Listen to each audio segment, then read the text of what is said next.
Reverend Don Lewis coming to you from beautiful Florida. And today our question comes to us from ShadowLander. And ShadowLander has a follow-up question to yesterday's vlog, which dealt with how people perceive color and sound. And ShadowLander asks whether some people perceive sound with senses other than hearing. And ShadowLander goes on to say that they believe that they are such a person.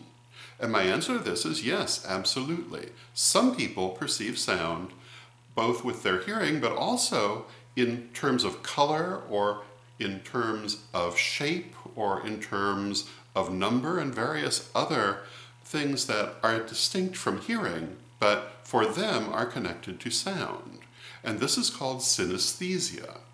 And you can look it up online and find lots of information about it.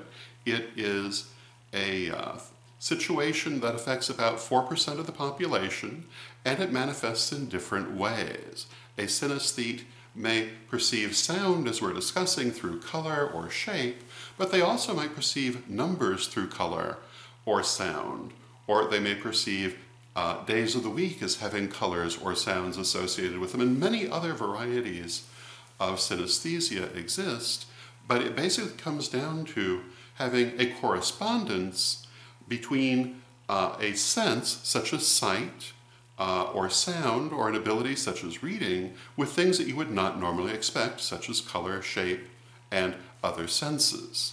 And it's different for each person who has it, although certain ones are more common than others, and the association of numbers with color is the most common of all, affecting about 1% of the population. And a synesthete is a person who is possessed of this capability, and it is something that simply is natural for them. Now, in magic, we have many systems of correspondence in many different traditions around the world that link color with sound, with direction, with number, and all sorts of different associations that we make, which are symbolic in character and are considered to be instructive, but these are learned associations. And a person who learns them may come to experience, for example, sound with color, or with shape through geometric magic, but this is something they have learned. And it is not a natural phenomenon for them, but in synesthesia it is a natural phenomenon and is simply how the person perceives.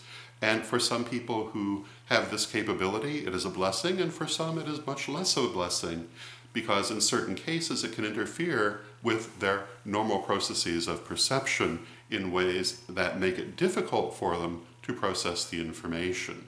It's very idiosyncratic, it's very individual.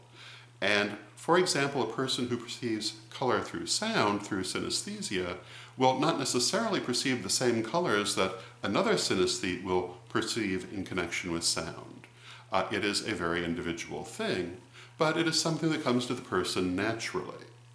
And is this a metaphysical thing? Well, I personally think it is, but there are certainly other people who look at it in other ways.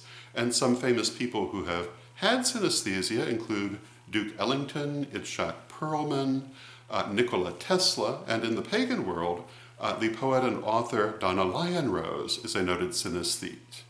And I think that in terms of metaphysics, this is something that metaphysics has not really looked deeply into, and I think it's an area that we should look at more closely, and in fact, Donna Lyon-Rose and other synesthetes in the community are doing so. And I'm very curious to see what they ultimately have to say about it in terms specifically of metaphysical practice. But as a physical thing, yes, it absolutely is. And this goes back to what we were saying yesterday about how individual our perception really is. And in the very first chapter of the first 3 lessons, we talk about how our world may seem very concrete and universal, but it really isn't. And these are relatively mundane examples of that are accessible through relatively common experience. But in metaphysics, we would say that in fact the physical world that we perceive is much more fluid than we perceive it, and much more than we're talking about here. But yes, absolutely, people do perceive sound through senses other than simply hearing, and for ShadowLander, This is not really all that unusual a thing, but it is a special thing, and in your metaphysical practice you may find it very useful. So those would be my thoughts on the matter. I hope you find them helpful, and until next time, may you blessed be. Please join me for our Correllian Peace Prayer. I pray for peace. I pray for love. I pray for stability. I pray for the nation where I live. I pray for the world. Reverend Don, super omnibus of incantations and invocations for all occasions. Marianne Kay and I created this massive compendium of magic and artwork for you to use in any way that you would like.